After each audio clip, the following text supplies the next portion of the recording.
We're going to start off with this. Last time I did a talk in the UK, I'm from the UK obviously, but last time I did a talk in the UK was last year, March, at the Monkey Gra 2024.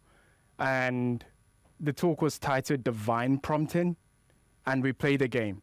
We played a game, and I feel like the game would have worked much better in this conference because it was a prompt engineering game. And I asked the audience, who is the best prompt engineer that they know? So, who? Sanders. Oh, Sanders, even better. So let's see if this audience can get it. Who is the best prompt engineer that you know? It's got to be yourself because you know your context. Fair enough. That's a good answer. God.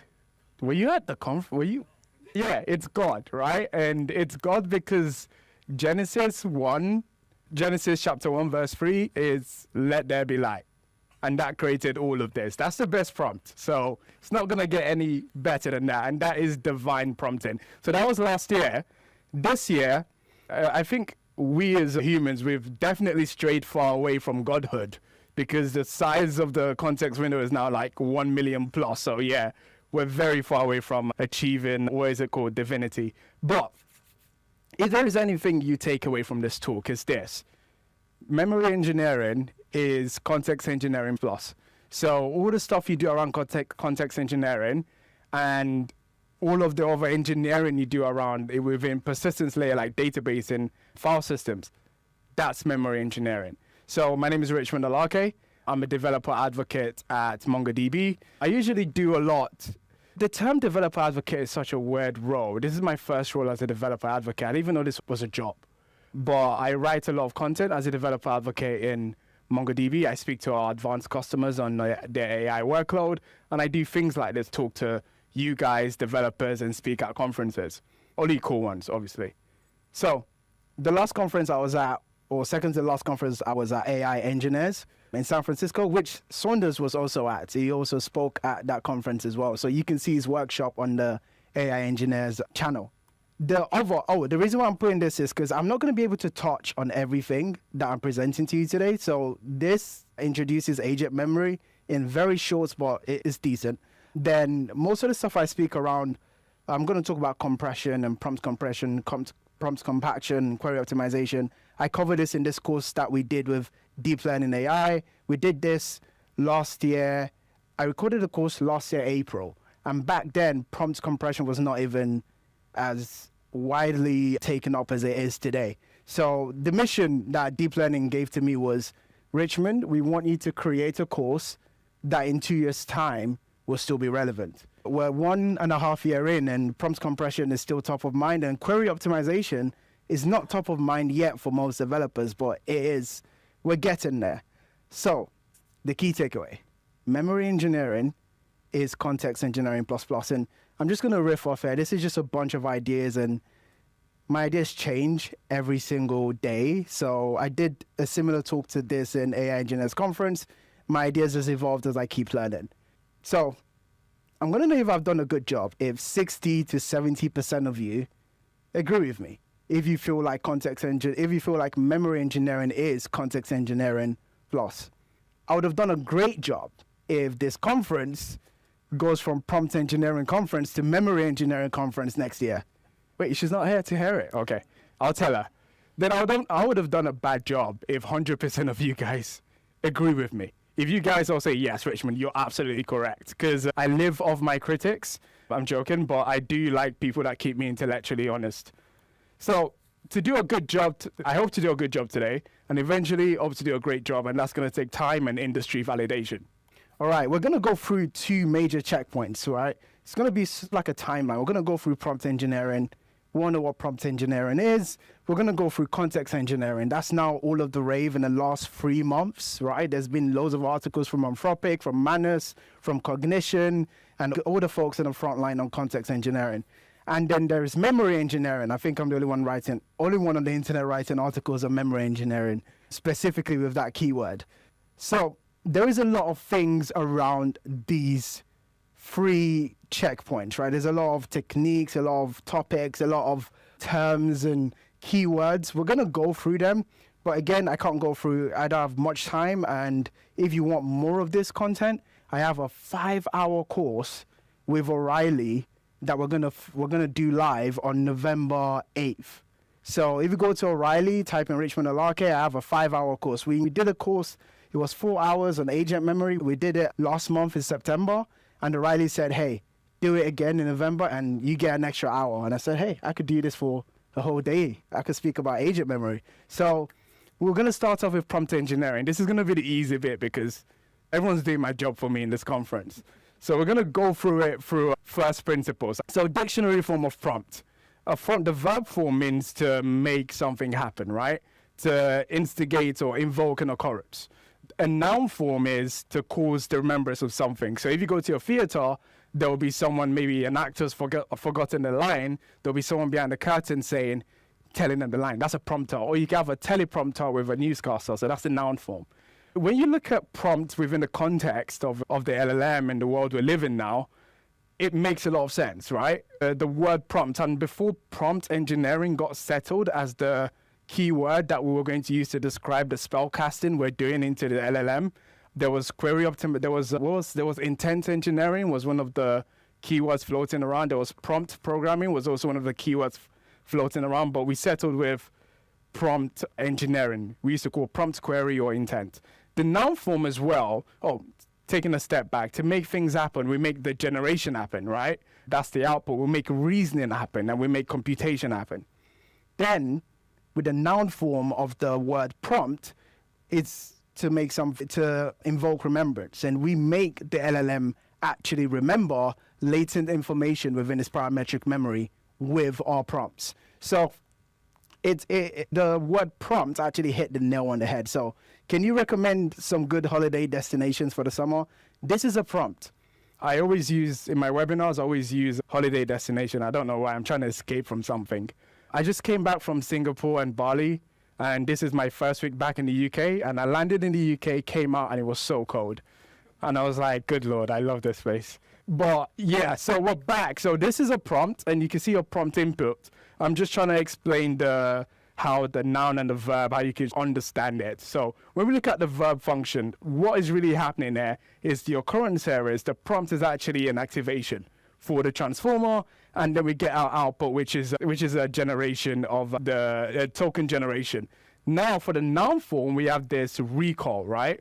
The prompt sort of cues this parametric memory of the actual model itself. And when I ask it about, can you recommend me some good holiday destination for the summer, it activates a bunch of models and a bunch of weights and parameters within the transformers to access concepts, latent concepts within it, which could be beaches and travel and weather. This all combines together to gives us this output, which is wherever the completion is. Here are some great destination for summer vacation, and a great destination for summer vacation will be either Tokyo or Singapore. Very good destinations. So the engineering part of prompt engineering, we've just explained what prompt is, but the engineering part, what's the engineering part that is actually happening? The dictionary form of engineering is applying the scientific method and mathematical principles to either a computational system or physical system. So that's engineering. And you can start to see why prompt engineering was not really accepted as the key term, but we'll get to that later. So engineering in the LLM context is this systematic and experimental process to iterate over the prompt to get the desired behavior that we want from the LLMs. So this is the engineering process within prompt engineering. So I'm going to go through a bunch of prompt engineering techniques. I'm just going to brush over them very quickly because I'm trying to get to the cool part, the memory engineering part. Few shot prompting. Saunders is left, right? Is it? Yeah. Saunders left and said that was his best prompt engineering technique, which is you just give the LLM a bunch of examples of what you expect the output to be. So in this case, I've given it an example of some of questions and answers. So hopefully it answers in the same format as the examples I provided it with. Then we have chain of thought prompting. We do this to elicit some form of step-by-step reasoning, or just to let the model actually use some tokens for the step-by-step generation, that step-by-step thinking that it uses to get to the answer. And we have that within its output. So this can actually elicit the reasoning. Again, reasoning is latent within this large language models, and we just have to activate it with the prompts we're providing it. Then we have react prompting, right? Where we observe, we conduct, LLM actually looks at the prompt and takes an action, observes the output, then based on the observation, takes another action. And all of Chain of Thought and React prompting has papers. I should have linked it here, but you can just type it on Google and you find the papers. But again, this is the key thing that do we provide the slides to them?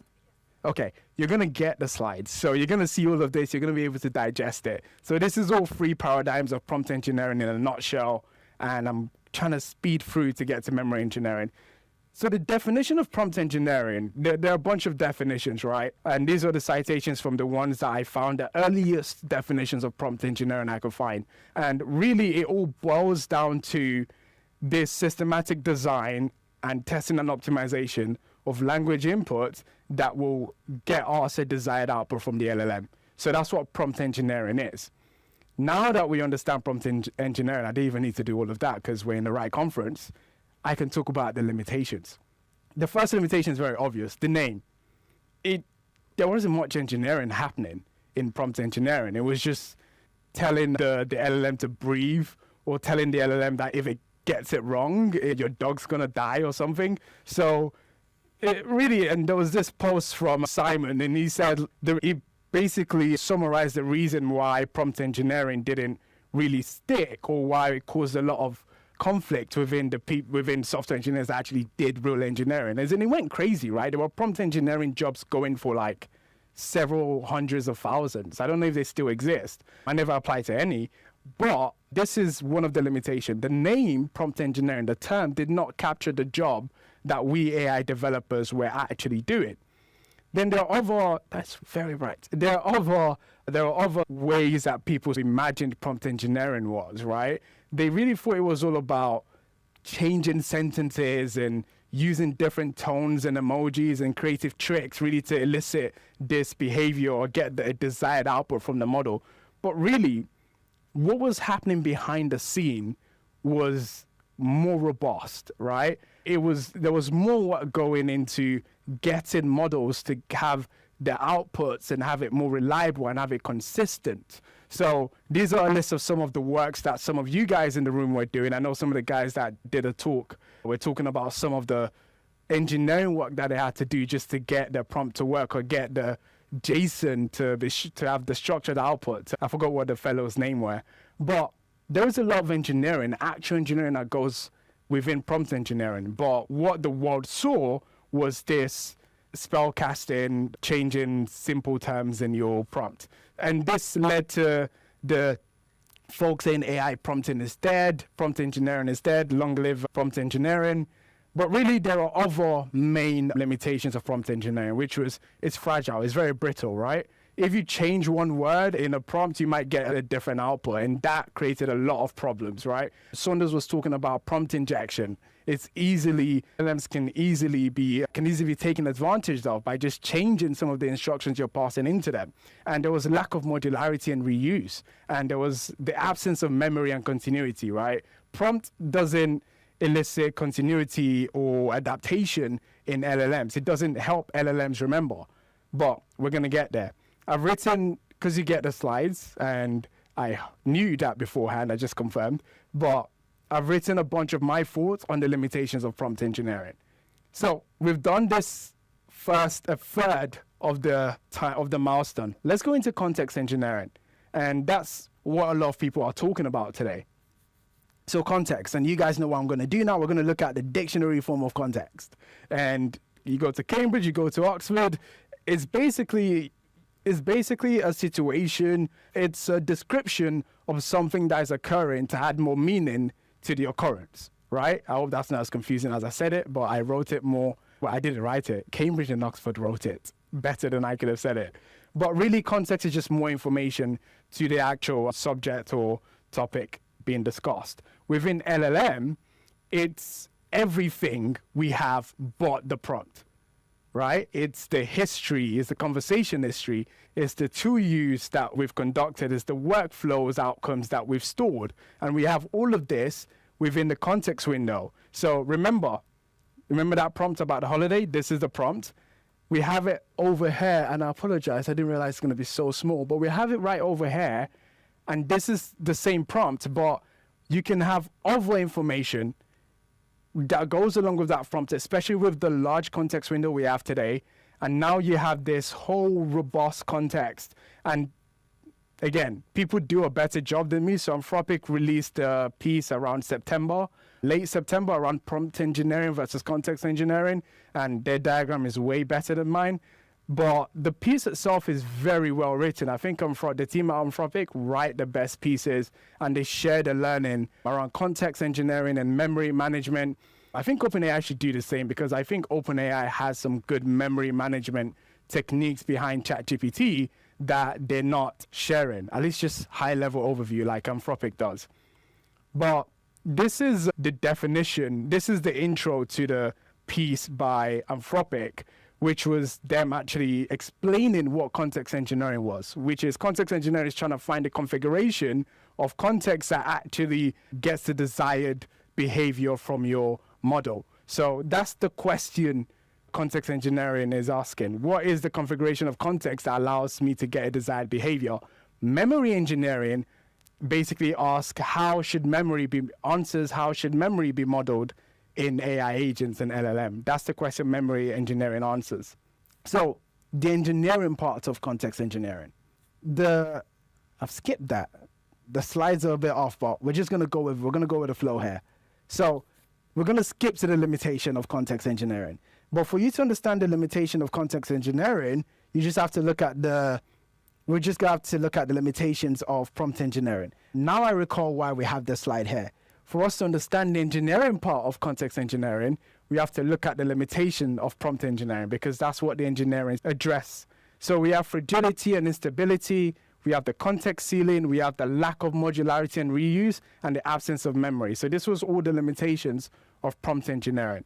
The engineering aspect of context engineering addresses this and more. Again, another good piece to read would be Context Engineering from Anthropic, or their piece on the multi-agent system. It covers a lot about the engineering and the management techniques that they use, that they call context engineering. And in my opinion, there are some aspects of memory engineering in there as well.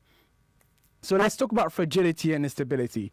That was a limitation within the prompt engineering technique. Now, what context engineering brings is this context assembly, right? It brings more robustness to the construction of the context. You're using more information from other scenarios or other events or interactions that's happened outside of the prompt or previously in the prompt. So you're just bringing it within a context. You could bring it through RAG techniques, retrieval augmented generation. You could bring it through grep and searching for entire file system. You just get in the context, more information that has to do with the prompt into the context window. So this is all making sure that the actual context or the output that comes out as a result of the context is more consistent.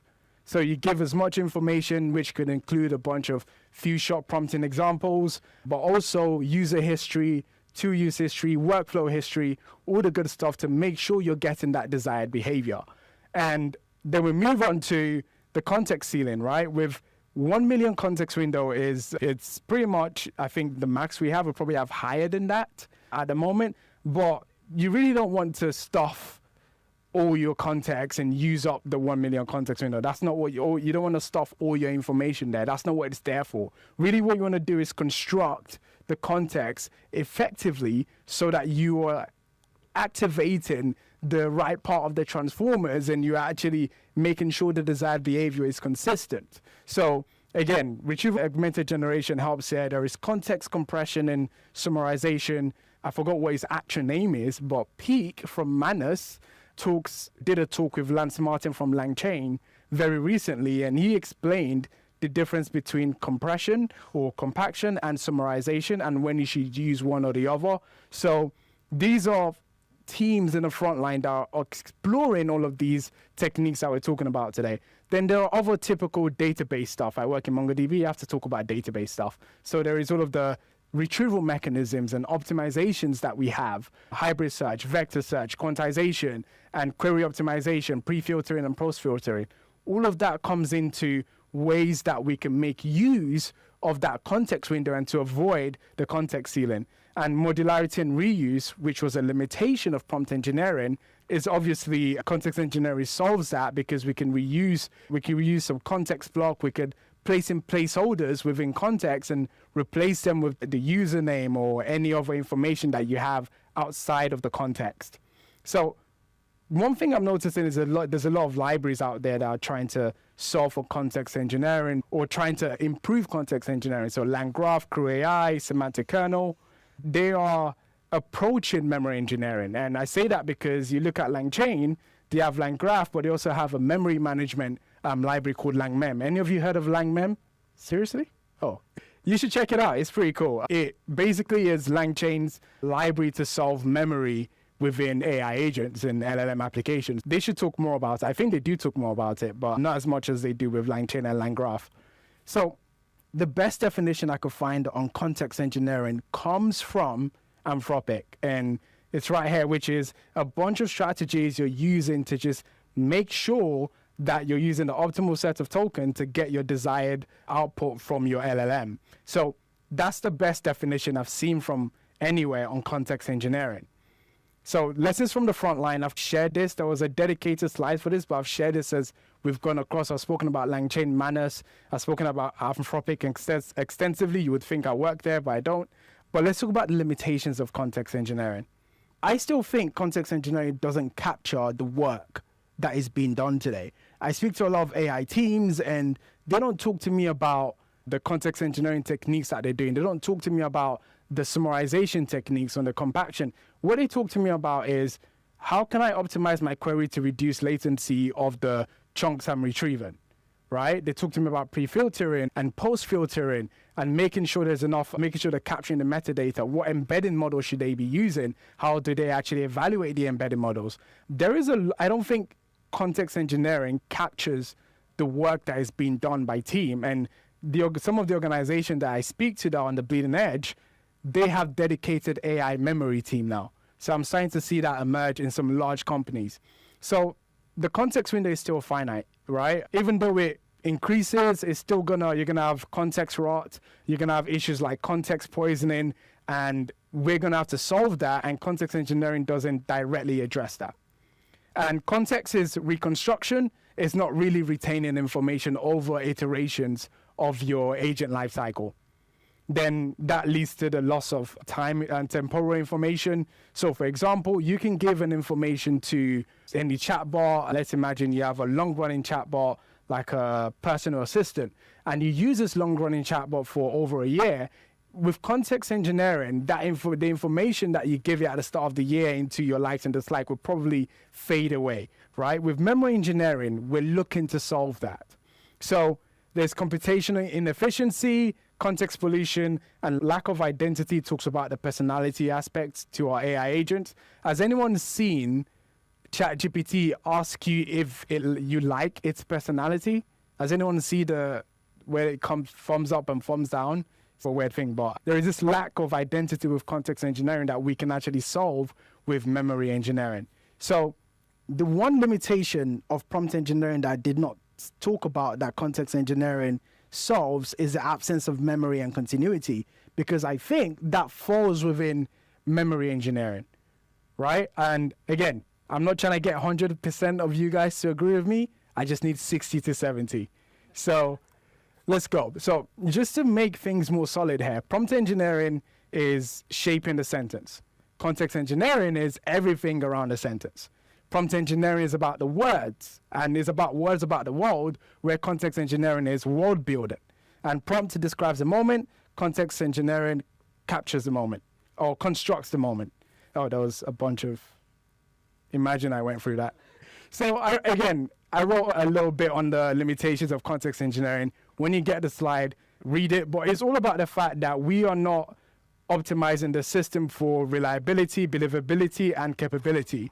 And I really believe that the AI agent systems that we're building, the believability aspect of it is very important, right? How interactive and how connected you feel to your AI agent can actually change your experience with it, or your AI systems can change your experience with it. As in Saunders spoke about how a bunch of folks are falling in love with ChatGPTs and LLM. That is a form of believability. Such a hard word to say. But anyway, and I have to say it a lot of times a day. Okay, we're 2/3 of the way through. How am I doing on time? I like that. All right, so memory engineering. This is the fun part. No, the other sides were fun, but we've spoken about prompt, right? Prompt is this activation signal for the LLM. The slides are off, but context is more information to actually elicit a behavior from the LLM. But there is all this other stuff that we're not solving for. Continuous adaptation, continuous learning. We're not solving for knowledge consolidation, reliability, believability, and all of this applying LLMs to long horizon tasks, right? Such as, again, I spoke about personal assistants, but a task where you're not just using it for a day, you have it running for maybe, you have this agent running for weeks on end. So context engineering doesn't solve the problems that arise from there. Memory does. Right? Memory captures the work that we need to do. It introduces persistence beyond the context window, right? So we're talking about how can we start to create this form of data that we can utilize to make our agents more believable, reliable, and capable, and make them learn and adapt as we interact with them or they interact with the environment. This is a diagram I had to build, I had to create, because when I introduced the concept of memory to a bunch of folks when I was talking to customers, they asked me, what's the difference between data and memory, right? And I drew this sort of like this process. I had to think about it, and I thought to myself, when does data become memory? And to me, data becomes memory once you send any form of information into an embedded model. Right? And over at MongoDB, what we're doing is we're actually living that. We're actually building the infrastructure for that. So we acquired Voyage AI for several million, hundreds of dollars.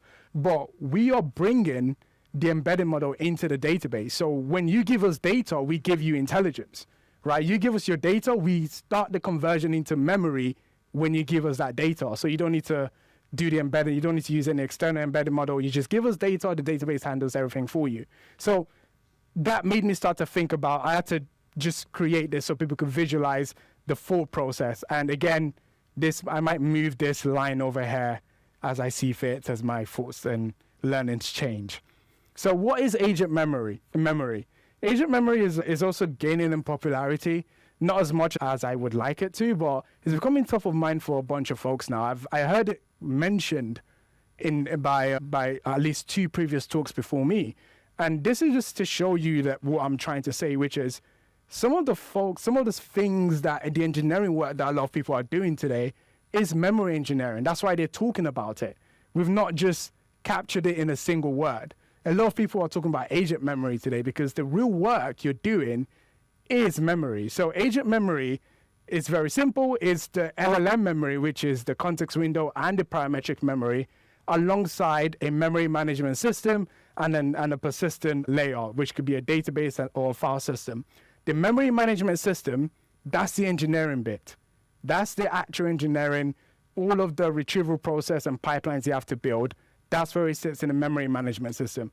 I've articulated it better than I said it just now over here. So there are types of memory, agent memory. So we have short-term, long-term coordination. And within short term, we have working memory and semantic cache. Now, semantic cache could be some form of mid-term memory because you can determine how long you want your cache to live for. And we have other forms, long-term memory, we have procedural, episodic, and coordination, we have shared memory. I'm not going to go into too much detail into this. The talk I did at AI Engineers goes into some detail, and then I have an open source library that goes into a lot of detail. So these are all the types of memory that I have had to use when building agentic systems. I'm trying to recall the name of the company. It was a talk where it was a lady that just spoke English for the first time publicly in a talk. I can't remember, but if you guys remember that talk?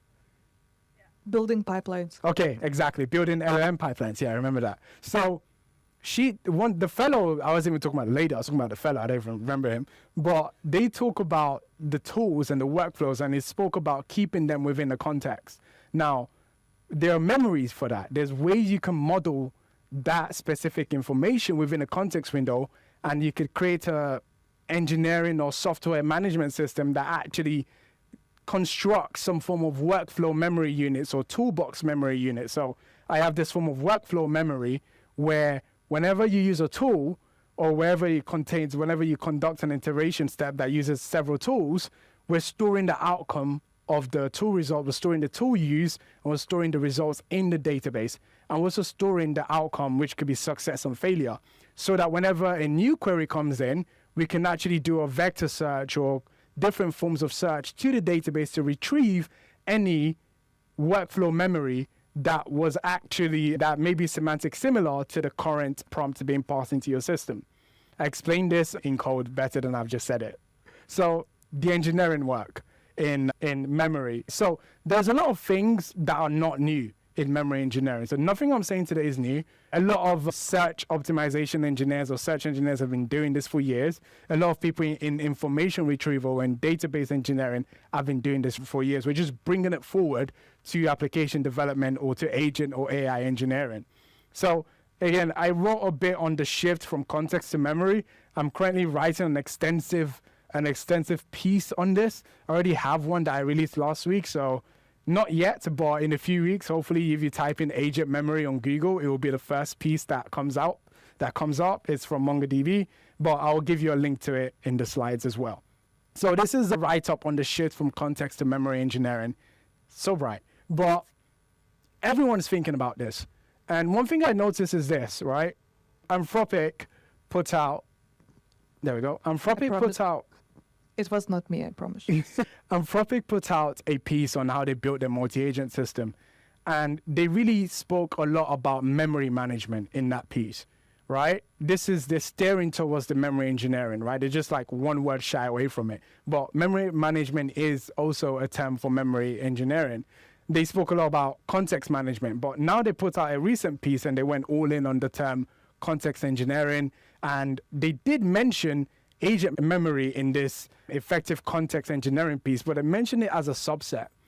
But I think eventually in a few months, we're going to be seeing these folks start talking about memory more extensively and independently of context engineering.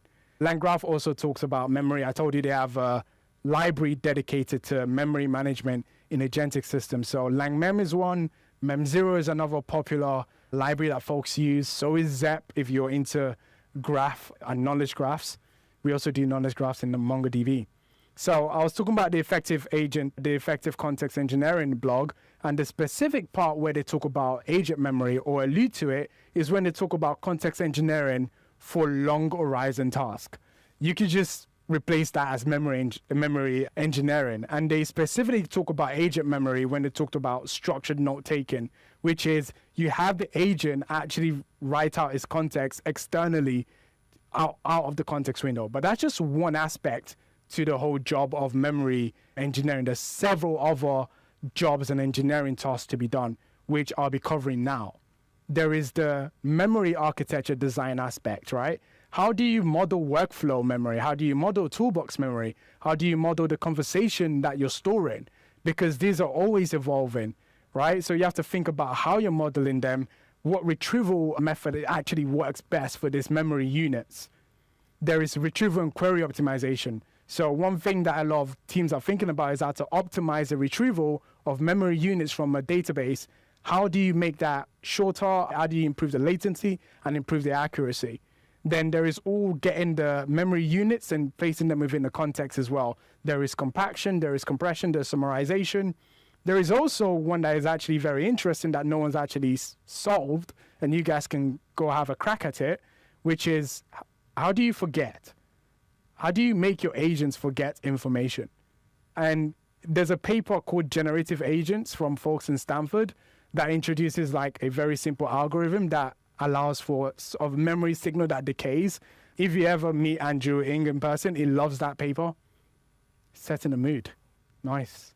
So there's integrating with agent architectures as well. So that threw me off. But two things that are still evolving that I'm going to be, maybe my team's slacking me. Let me just close this. I didn't tell anyone I was coming to this today. Can I kindly ask how much more? 2 minutes and we're done. 2 minutes. You got this. So agent memory evaluation is another area that is currently picking up speed. It's still evolving. So the agent memory evaluation data sets out there that are very popular are LongMem Eval, Locomo. There's new one that came out called Memory Bench, I think, or MemBench is what it's called. I'm going to be looking into those extensively in the following weeks and bringing it into my 5-hour course that I'm looking forward to. Then there is real-time memory updates and of the LLM. There's real-time LLM training that I can see that's going to happen next year. And the way you can see this is, I don't know if you guys have seen the news lately, Databricks acquired Tecton, right? Do you know Tecton? No, wow. No, they're feature stores. Have you guys heard of feature stores? So basically, once upon a time, a very long time ago, machine learning model, we had them in production, but we had to retrain them with data while they were in production on the fly because there was such things as model drift and data drift. This is coming to LLMs. And this is, I can see that this is probably why Databricks acquired Tecton. It's why Redis, just a few weeks ago, also acquired Featureform, another feature store. I'm giving you guys like tips on what's coming and what's going to be hot next year. So do look into it. So I'm going to end it there, but you guys are going to get the slides. And I have several talks coming up. And if you follow me on LinkedIn, I'm just going to scroll to the end. I have an open source library. 2 minutes. I have an open source library called Memories. You can see all my work there. I wrote Agent Memory, the definitive guide. You can type that on Google, MongoDB. You'll be able to see my propaganda there. They allow me to do this. And I'm also doing this 100 Days of Agent Memory Challenge. I'm failing. I went to Singapore, so I'm 2 weeks away. I'm going to start today. And to end this, day 48 is going to be a picture of you guys. And we are going to take a picture. I hope you guys don't mind. Are you guys okay with that? We are in. Yes. Yes, we are doing it. Excellent. So we're going to take a picture. I'm going to put this on LinkedIn. You can follow me if you would like to see yourself. And you guys say, what do you guys want to say? Is it AI? Okay, give me 1 second. Okay, go on. Got energy, guys. You need drinks, I feel. Excellent. Thanks a lot, guys. And this has been fun. So we're going to end it Yeah, here. coffee. Like I said, I could talk about this all day, but you can join me in a 5-hour course on O'Reilly.